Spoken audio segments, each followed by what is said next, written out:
नमस्कार विद्यार्थी मित्रांनो, आपलं मॅथ्स 1 चा फर्स्ट चॅप्टर झालेला आहे आणि आता आपण सेकंड चॅप्टर चालू करतो. वर्ग समीकरणे, क्वाड्रॅटिक इक्वेशन्स. या पूर्वीचे जे मॅथ्स 2 आणि इतर जे पार्ट्स आहेत ते पार्ट्सचे जे लिंक्स आहेत त्या आजच्या व्हिडिओच्या डिस्क्रिप्शन बॉक्स मध्ये दिलेल्या आहेत, त्या तुम्ही बघू शकता आणि सबस्क्राइब करू शकता. क्वाड्रॅटिक इक्वेशन्स याचं तुम्ही 9वीत शिकलेलाच आहात. त्याचं जस्ट आपण उजळणी घेऊया की त्यासाठी जो स्टँडर्ड फॉर्म असतो वर्ग समीकरणे. आधी वर्ग समीकरणाची डेफिनेशन बघू आपण की जी polynomial degree of polynomial is 2 then it is quadratic equation.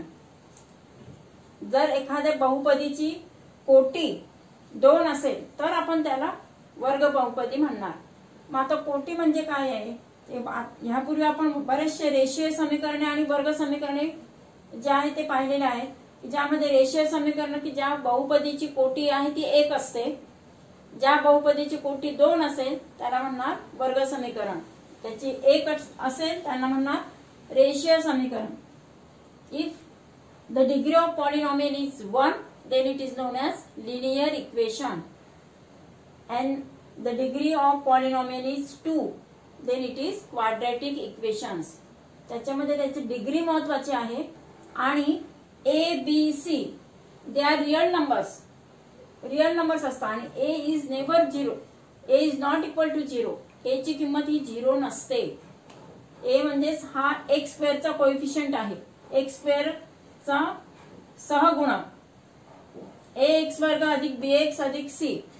हे झालं सामान्य रूप, वर्ग समीकरणाचं सामान्य रूप की ज्यामध्ये a b आणि c हे सगळे त्याचे सहगुणक आहेत. They are coefficients of the polynomial ax square plus bx plus c. याच्यामध्ये a b and c these are, आणि त्याच्यापैकी a is not equal to 0 की ते सगळे पूर्ण संख्या असतात. a b c हे पूर्ण संख्या असतात आणि a हा त्यामध्ये 0 नसावा. तो जर का 0 असेल तर एक्स स्क्वेअरचं जे पद आहे ते 0 होणार आणि म्हणूनच मग ती जी कंडिशन आहे की a is not equal to 0. आणि त्यासाठी जे लिनियर इक्वेशन्स आहेत आणि क्वाड्रॅटिक इक्वेशन्स आहेत ते एक्झाम्पल साठी आपण इथे घेऊया की यामध्ये पहा 5x प्लस 9 ही जी द्विपदी आहे, 2 टर्म्स आहे, it is binomial, it is also binomial. 3x minus 7 इथे 5x प्लस 7. त्याचं व्हेरिएबल जे आहे x, याची मॅक्सिमम इंडेक्स जो आहे तो 1 आहे. म्हणजे ही जी आहे द्विपदी किंवा बहुपदी याची डिग्री जी आहे ती 1 आहे, याची कोटी 1 आहे. Therefore it is linear equation. इथे सुद्धा x चा घातांक 1 आहे, x चा इंडेक्स जो आहे तो 1 आहे आणि 2 टर्म्स आहेत, म्हणजेच इट इज बायनॉमियल आणि ते सुद्धा एक आपण त्याला म्हणा रेषीय समीकरण, लिनियर इक्वेशन. क्वाड्रॅटिक मध्ये x जे व्हेरिएबल आहे, व्हेरिएबलचा इंडेक्स हा 2 आहे आणि जे 3 पद जी आहेत म्हणजे बहुपदी आहे ती यामध्ये मॅक्सिमम जी त्याची कोटी आहे ती आहे किती 2 आहे. The degree of polynomial is 2. इथे सुद्धा पहा degree of polynomial is 2. x आपण जे व्हेरिएबल आहे, जे चल आहे त्याचा मॅक्सिमम घातांक बघणार आपण. तो मॅक्सिमम घातांक सगळ्यात मोठा घातांक म्हणजे त्याचा डिग्री असते. तर 3x square minus 5x plus is equal to 0. यामध्ये पण पहा काय म्हटलंय, 2च पद आहे. तिसरं जे कॉन्स्टंटचं पद आहे, स्थिर पद असतं ते मात्र त्याच्यात नाही. तसं इथे सेकंड मध्ये पण 5x स्क्वेअर आहे, फक्त एकच पद आहे, पण तरी सुद्धा इट इज जे आहे ते क्वाड्रॅटिक इक्वेशन आहे. का असं क्वाड्रॅटिक इक्वेशन आहे? कारण फर्स्ट टर्म जो आहे त्याचं जे आपण त्याची जी कोटी म्हणतो ती डिग्री ऑफ पॉलिनॉमियल इज 2 आहे, म्हणून मग ते 5x square it is a quadratic equation. आता यामध्ये आपण त्यांचे कोएफिशियंट्स बघणार आहोत. We see the coefficients of the polynomial. First polynomial जे आहे वर्ग समीकरण त्यामध्ये एक्स स्क्वेअरचा कोएफिशियंट त्याचा सहगुणक आहे 1. दुसरा टर्म आहे x, याचा सहगुणक 3 आहे. आणि म्हणजे आपण प्रत्येकाची वेगवेगळं बघू. सेकंड इक्वेशन साठी पहा, सेकंड इक्वेशन साठी 5, थर्ड इक्वेशन साठी 3. आधी आपण एक्स स्क्वेअरचे बघितले, कोएफिशियंट ऑफ एक्स स्क्वेअर. आता नेक्स्ट बघणार आहोत आपण की त्याच्यामध्ये कोएफिशियंट ऑफ एक्स, एक्स ह्या टर्मचे सहगुणक बघणार आहोत. एक्सचा सहगुणक 3 आहे, फर्स्ट साठी 3. सेकंड इक्वेशनला तो टर्मच नाहीये म्हणून 0. आणि थर्ड जे इक्वेशन आहे त्यासाठी -5 आहे. एक्सचा जो कोएफिशियंट आहे, जो coefficient of third equation is of x is -5. आणि कॉन्स्टंट्स पाहिजे. फर्स्ट पॉलिनॉमियल मध्ये -5 आहे जर कॉन्स्टंट घेतलं तर, सेकंड पॉलिनॉमियल मध्ये 0, थर्ड मध्ये ते पदच नाहीये, सेकंड मध्ये पण पद नव्हतं म्हणून ते काय झालं, आपण we take the constant as 0. म्हणजे याच्यामध्ये आपल्याला त्याचे कोएफिशियंट्स जे आहे ते काढता आले पाहिजे. म्हणजे क्वाड्रॅटिक इक्वेशन असण्यासाठी त्याची डिग्री 2 असली पाहिजे. They are real number, a b c जे आहे ते रिअल नंबर्स असले पाहिजे आणि a is not equal to 0, की ज्याच्यामध्ये आपण क्वाड्रॅटिक इक्वेशन आहे की नाही ते ओळखण्यासाठी आता तुम्हाला पुस्तकात एक ऍक्टिव्हिटी दिलेली आहे, ती आपण ऍक्टिव्हिटी बघणार आहोत. त्या ऍक्टिव्हिटीमध्ये वर्ग समीकरण जे क्वाड्रॅटिक इक्वेशन दिलेलं आहे जनरल फॉर्म मध्ये लिहायचं आणि ए बी सी हे जे त्यांचे जे कोएफिशियंट्स आहेत त्यांचे आपल्याला व्हॅल्यूज काढायचे आहेत आणि सी हा त्याचा कॉन्स्टंट आहे. तर दिलेलं जे पद किंवा दिलेले जी बहुपदी आहे त्या बहुपदीला first we write in the general form, सामान्य रूप मध्ये लिहायचं. आणि सामान्य रूप काय आहे, फर्स्ट एक्स स्क्वेअरचं टर्म आहे, नंतर एक्सचं टर्म आणि नंतर C, ax square plus bx plus C. आता ह्या पॉलिनॉमियल मध्ये बघा काय, एक्स स्क्वेअर हे एक्स पद आहे, एक्सचं पद, एक्स टर्मच नाही तिथे म्हणून आपण काय करणार, +0x असं लिहिणार. मग ते पद नाहीये ते दर्शवण्यासाठी काय करणार, 0x आणि -4 इज इक्वल टू 0. आता यामध्ये इथे एक्स स्क्वेअरचा कोएफिशियंट 1 आहे, त्याचा सहगुणक 1 आहे म्हणजे ए ची व्हॅल्यू आली 1, बी ची व्हॅल्यू 0 आणि सी म्हणजे जो कॉन्स्टंट आहे तो -4. X square plus bx plus c, इथे तो -4 आहे म्हणजे विथ साइन आपण तो लिहिणार आहोत.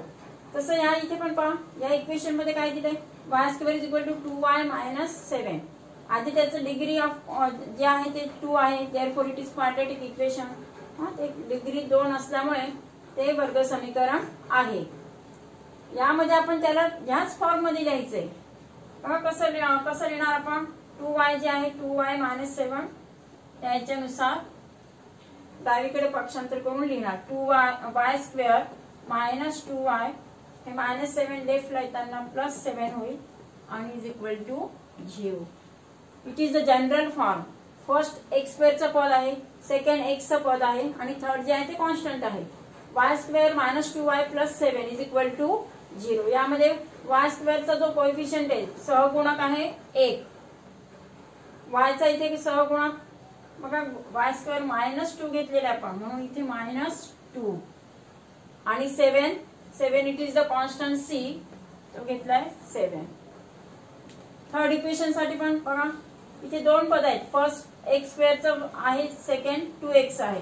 परंतु याला लिहिताना आपण जनरल फॉर्म मध्ये कसं लिहिणार, x square plus 2x plus 0 is equal to 0. तिसरं जे कॉन्स्टंटचं पद आहे ते तिथे नाहीये.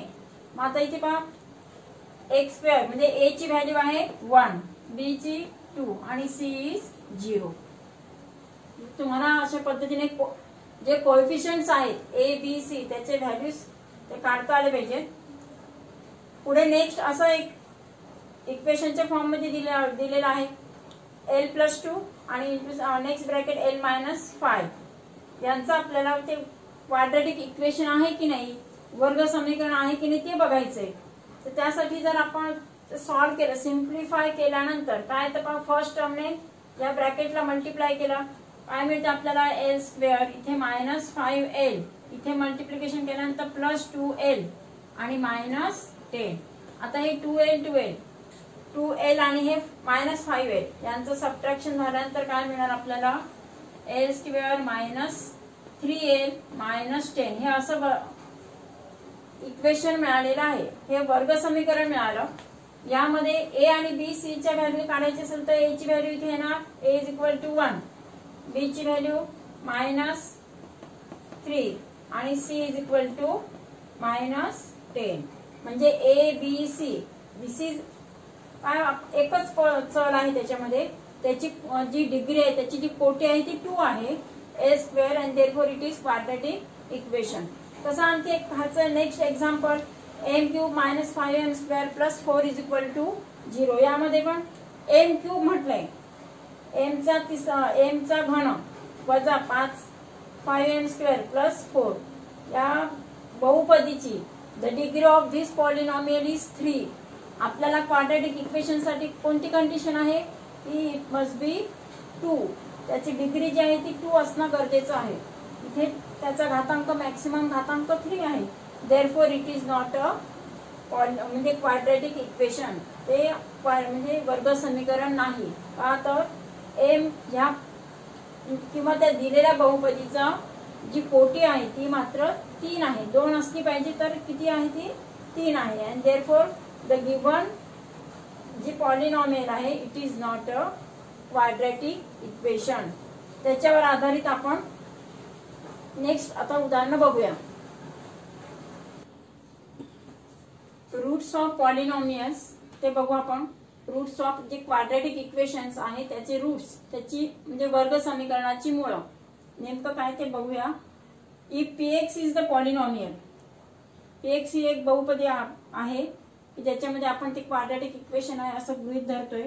त्या कोणती एक सपोज एक व्हॅल्यू घेतली आपण ए इज इक्वल टू जे काही 1 2 3 4 कोणती नंबर असेल त्या व्हॅल्यू साठी जर गिव्हन इक्वेशनची जर व्हॅल्यू जी आहे ती व्हॅल्यू टाकल्यानंतर ते इक्वेशन जर बरोबर कंप्लीट होत असेल, त्याची व्हॅल्यू जर बरोबर 0 येत असेल तर आपण म्हणणार की एक्स जो काही दिलेला असेल एक्स मायनस ए किंवा आपण ए पण म्हणू शकतो त्याला, it is factor of that polynomial. तो त्याचा फॅक्टर आहे असं म्हणू शकतो आपण. किंवा if it satisfies the given equation for the given value.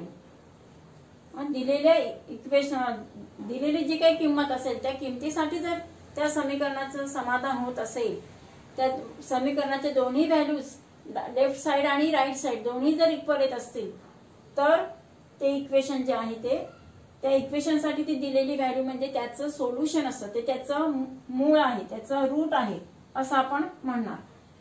म्हणजेच हे करूया आपण की त्याचं जर डेफिनेशन करायची असेल तर त्यामध्ये factors which satisfies the given polynomial that value is known as root or solution of that quadratic equation. ज्या किमतीमुळे ज्या चलाची जी किंमत अशी किंमत की ज्या किमतीमुळे त्या संपूर्ण समीकरणाचं समाधान होत असेल, इट सॅटिस्फाय द इक्वेशन समाधान होत असेल आणि त्याची व्हॅल्यू जी आहे ती लेफ्ट साइड आणि राईट साइड समाधान होणे म्हणजे काय ते इक्वल आलं पाहिजे लेफ्ट आणि राईट साइड. जेव्हा कम्प्लिटली सॅटिस्फाईड होत असेल तेव्हा ती व्हॅल्यू म्हणजे त्याचं रूट आहे किंवा ते त्याचं सोल्युशन आहे. त्याचा फॉर एक्झाम्पल पहा. आता इथे आपण x square plus 5x minus 6 is equal to 0 हे क्वाड्रॅटिक इक्वेशन घेतलेलं आहे. यामध्ये x इज इक्वल टू -6 साठी ती सॅटिस्फाईड आहे की नाही ते बघणार आहोत. आणि x इज इक्वल टू -6 ही त्याची उकल आहे का, इज इट इट्स रूट, ते त्याचं रूट आहे की नाही ते आपण बघूया. When we substituting the values in this given equation, आपण जर त्याची व्हॅल्यू सबस्टिट्यूट केले तर काय मिळतं आपल्याला. फर्स्ट टर्मचा स्क्वेअर म्हणजे -6 square plus 5 into -6 is equal to 0. त्याची व्हॅल्यू सबस्टिट्यूट केली आपण. -6 चा स्क्वेअर मिळाला, मायनस नंतर प्लस होणार, तो स्क्वेअरिंग करताना प्लस झाला प्लस 36 आणि हे किती झाले -30 आणि -6 यांची जर ऍडिशन केली तर काय मिळालं पहा 36 -36 मिळालं 0. म्हणजे लेफ्ट साइड 0 मिळाली, राईट साइड 0 आहेच. When we substituting the value of x is equal to -6 we get the जी त्याची व्हॅल्यू आहे ती लेफ्ट साइडची व्हॅल्यू आणि राईट साइडची व्हॅल्यू जी आहे ती इक्वल मिळाली. That is it satisfies the given equation and therefore -6 is the root of given quadratic equation. म्हणून ते त्याचं दिलेल्या समीकरणाची ती उकल आहे, त्याला रूट म्हणणार, कारण त्याची राईट साइड जी आहे ती तुम्हाला त्याची व्हॅल्यू 0 दिली होती. आपण त्याच्यामध्ये किंमत ठेवल्यानंतर आपल्याला डावी बाजू काय मिळाली का, डाव्या बाजूची किंमत मिळाली 36 वजा 36 म्हणजे बरोबर 0 आणि राईट साइड तर 0 आहेच, म्हणजे it completely satisfies, it satisfied the given polynomial. आता रूट साठी आता इथे तुम्हाला एक ऍक्टिव्हिटी दिली, म्हणजे ऍक्टिव्हिटीच्या फॉर्म मध्ये असा प्रश्न विचारला जातो की हेच अशाच पद्धतीचं आपल्याला रूट काढायचं आहे. ते फक्त ऍक्टिव्हिटी म्हणजे फिल इन द ब्लँक्सच्या फॉर्म मध्ये कसं आहे ते बघूया. If x is equal to 5 is root, हे तर त्याचं रूट आहे, तर kx² - 14x - 5 is equal to 0. ही तुम्हाला दिलेली क्वाड्रॅटिक इक्वेशन म्हणजे बहुपदी आहे ती. वन रूट इज, त्याचं वन रूट काय घेणार आपण, x म्हणजे त्याचं रूट आहे आणि म्हणून one root is 5. Let x is equal to 5 in the equation. आता 5 आपण गिव्हन इक्वेशन मध्ये ठेवूया, मग काय येणार, x² च्या ठिकाणी गिव्हन इक्वेशन आहे x² म्हणजे इथे झालं 5 चा स्क्वेअर -14x, x आहे, we substitute the value of x that is 5. ते आपण हे केलेलं आहे, त्यांचं त्यांनी दिलेलं सॉल्व करून 5 चा वर्ग 25 k घेतला आहे, -14 पंचे 70 -70 -5 is equal to 0. 25k minus, आता हे झाले सगळे नंबर किती झाले, -70 आणि -5 -75 सारखी चिन्ह आहेत ना म्हणून ऍडिशन झाली. मग काय झालं 25k, हे मायनस साइन आहे, राईटला नेताना ते झालं 75. या बॉक्स मध्ये काय लिहिलं आपण, 25k is equal to 75. Therefore k is equal to काय होणार, आता इथे गुणाकाराचं साइन म्हणजेच 25 ने डिवाइड करणार आपण, म्हणजे इथे मिळालं 75 डिवाइड बाय 25, 75 भागिले 25, भाग दिल्यानंतर 25 3 75. It is the given answer. म्हणजे जी ऍक्टिव्हिटी आहे ती अशा फॉर्म मध्ये आपल्याला दिलेल्या फॉर्म मध्ये लिहायचं असतं. त्याच्यावरचे आपण उदाहरणं बघूया. प्रॅक्टिस तुमचा 2.1 त्यामध्ये आपण क्वेश्चन 1 बघणार आहोत की त्यामध्ये तुम्हाला is it the given polynomial is quadratic, म्हणजे दिलेलं समीकरण जे आहे ती वर्ग समीकरण आहे की नाही ते तुम्हाला बघायचं आहे, ते शोधायचं आहे. त्यासाठी फर्स्ट क्वेश्चन मधला एक दिले, first x² + 5x - 2 is equal to 0. आपला जो जनरल फॉर्म आहे x² + bx + c त्या फॉर्म मध्ये आहे ते. इथलं चल कोणतं आहे पहा, which is the variable is x, आणि त्याचा जो इंडेक्स आहे, त्याचा जो घातांक आहे, या ह्याच्यामध्ये दिलेला जो चल आहे तो x आणि त्याचा सगळ्यात मोठा घातांक मॅक्सिमम इंडेक्स इज 2 आणि a ची जी व्हॅल्यू आहे a इज इक्वल टू 1 आहे. जेव्हा a इज इक्वल टू 0 असेल तेव्हा मात्र it is not a quadratic equation. आता इथे पहा x² म्हणजे x² चा जो कोइफिशियंट आहे तो 1 आहे, x चल आहे त्याचा जो घातांक आहे, index of the variable is maximum index is 2 and therefore it is काय झालं, तो वर्ग समीकरण आहे, त्याला म्हणणार वर्ग समीकरण आहे किंवा it is a quadratic equation. It is quadratic equation. आणि दोन्ही अटी त्यांनी कंप्लीट केलेल्या आहेत. सेकंड मध्ये पण पहा, आपण लिहिताना जनरल फॉर्म मध्येच घ्यायचं त्याला, y² is equal to 5y - 10 असं दिलेलं आहे. याला लिहिताना y² आहे, लेफ्टला घेतलं तर -5y + 10 is equal to 0. ax² + bx + c या फॉर्म मध्ये ते गिव्हन दिलेलं आहे इक्वेशन. यामध्ये फर्स्ट टर्म आहे y, की जो व्हेरिएबल आहे त्याचा जो मॅक्सिमम इंडेक्स जो आहे तो आहे 2.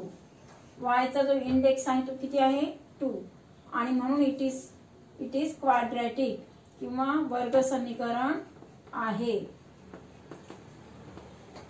किंवा त्याला म्हणणार आपण क्वाड्रॅटिक इक्वेशन आहे. त्याचा इंडेक्स जो आहे, index of y is maximum index is 2 आहे. यामध्ये पाहिजे काय दिलंय, y² + 1/y is equal to 2. यामध्ये हे आपल्याला दिलेले इक्वेशन सॉल्व्ह करावं लागणार अगोदर, ते सिम्प्लिफाय करायचंय आणि मग आपण ते करू शकतो. तर इथे सपोज इथे घ्या, तुम्ही एलसीएम काढून पण करू शकता किंवा नसेल तर असं तिरकस गुणाकार करून करा. इथे जर केलं तर Y cube Y square into Y Y cube मिळणार, वायचा घन मिळतो अधिक 1 पण वाय इज इक्वल टू 2 आणि पुन्हा केल्यानंतर y cube plus 1 is equal to 2y आणि मग मिळतं आपल्याला y cube minus 2y plus 1 is equal to 0. म्हणजे वाय जे आहे, वाय हे जे व्हेरिएबल आहे त्याचा मॅक्सिमम इंडेक्स जो आहे तो किती आहे, 3 आहे. Maximum index of Y is 3 आणि therefore it is not a quadratic equation. ते क्वाड्रॅटिक इक्वेशन नाही. म्हणजे अशा पद्धतीने सॉल्व्ह करायचं आहे ते आणि मग हे करणार आपण. इथे पण अशाच फॉर्म मध्ये दिलेले आहे, इथे सुद्धा आपण ते सॉल्व्ह करूया आणि त्यानुसार इथे जर हे केलं एलसीएम काढून केलं तरी हे होणार x square plus 1 upon x is equal to minus 2 upon 1 आणि नंतर मग पुन्हा हे करा म्हणजे चुकणार नाही तुमचं. नंतर is equal to minus 2x. त्याला पुन्हा व्यवस्थित आपण जनरल फॉर्म मध्ये आणूया. एक्स स्क्वेअर मायनस 2x इकडे आला plus 2x minus 1 is equal to 0. म्हणजे फर्स्ट जो व्हेरिएबल आहे तो आहे x आणि त्याचा मॅक्सिमम जो इंडेक्स आहे जो आहे तो आहे किती, 2 आहे. Therefore it is a quadratic equation आहे. म्हणजे हे क्वाड्रॅटिक दिलेले जे समीकरण आहे ते वर्ग समीकरण आहे. जसं इथे आपण फर्स्ट मध्ये वर्ग समीकरण पाहिलं तसंच ते काय एक्स वर्ग plus 2x plus 1 is equal to 0 हे दिलेले इक्वेशन वर्ग समीकरण आहे. नेक्स्ट मध्ये पण पहा, हे सुद्धा तुम्हाला इक्वेशन सिम्प्लिफाय करावं लागणार आहे. m प्लस 2 आणि m मायनस 5 असे दोन ब्रॅकेट दिले, ते जर आपण सिम्प्लिफाय केलं तर आपल्याला काय मिळतं पहा. फर्स्ट m या पदाने m मायनस 5 ला मल्टिप्लाय करणार प्लस 2 याच्याने सुद्धा m मायनस 5 ला मल्टिप्लाय करूया. म्हणजे काय मिळतं इथे पहा m into m m square minus 5m इथे मल्टिप्लाय केल्यानंतर 2 into m 2m minus 10 plus 2m minus 10. आता हे पहा हे जे मायनस 5m आणि प्लस 2m काय शिल्लक राहणार आहे मायनस 3m. म्हणून मग देअरफॉर मायनस इथे घेणार आपण m square minus 3m minus 10 is equal to 0. m हे जे व्हेरिएबल आहे ते m व्हेरिएबल m आहे आणि maximum degree of the polynomial is किती आहे ती 2 आहे. डिग्री जी आहे ती त्याची 2 आहे आणि therefore it is a quadratic equation. कोणतं म्हणणार त्याला quadratic equation. Therefore it is quadratic equation. त्याचे मॅक्सिमम जे इंडेक्स होता maximum index of the variable is 2 आहे. Therefore it is quadratic equation. तेच जर आपण इथे लागू केलं तर इथे काय येतं m क्यूब आहे. m हा जो व्हेरिएबल आहे त्या m व्हेरिएबलचा जो इंडेक्स आहे तो मात्र इथे मॅक्सिमम इथे 3 आहे. m क्यूब इथे पण 3 आहे. जरी आपण याला सॉल्व्ह केलं तरी सुद्धा आपण इथे आल्यानंतर काय होणार ते मायनस 2m क्यूब होणार. म्हणजे m क्यूब m चा घन इथे जो m व्हेरिएबल दिलाय त्याचं जी डिग्री आपण बघतो आहोत ती डिग्री जी आहे ती 3 आहे. या दिलेल्या बहुपदीची कोटी 3 आहे आणि therefore it is not quadratic equation. हे जे दिलेलं समीकरण आहे ते म्हणजेच क्वाड्रॅटिक इक्वेशन नाही किंवा ते वर्ग समीकरण नाही. तर अशाच पद्धतीचे गणित आपल्याला बाकीचे प्रॅक्टिस सेट 2.1 आहे त्यामध्ये बघायचे आहे. थँक्यू.